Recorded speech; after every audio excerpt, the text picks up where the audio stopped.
mantequilla con el azúcar moreno. ¿Listo? Vamos a traer una espatulita, no necesitamos acá que quede súper suelto. Aceite de oliva. ¿Qué hay acá? Aquí hay cocoa, harina, en este caso le vamos a usar de quinoa. ¿Cocoa? ¿Cuál es la cocoa? La cocoa está acá. ¿Sí? Harina de quinoa también está acá. Y el banano necesito que lo aplaste, en la de donde sacaron azúcar. ¿Qué nos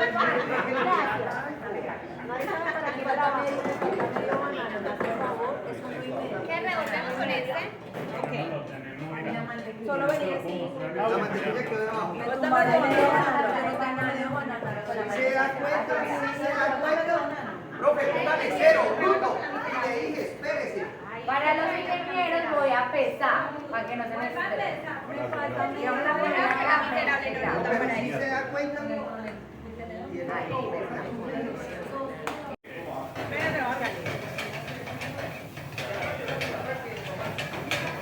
Pero tú puedes, no salió.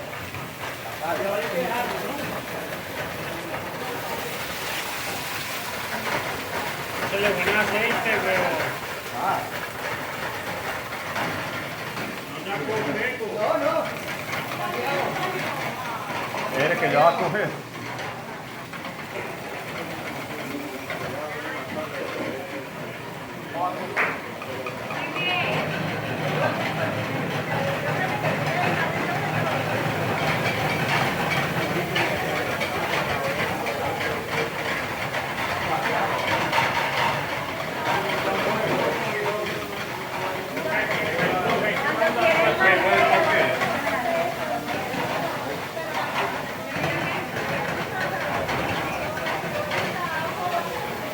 Ay, ay, ay.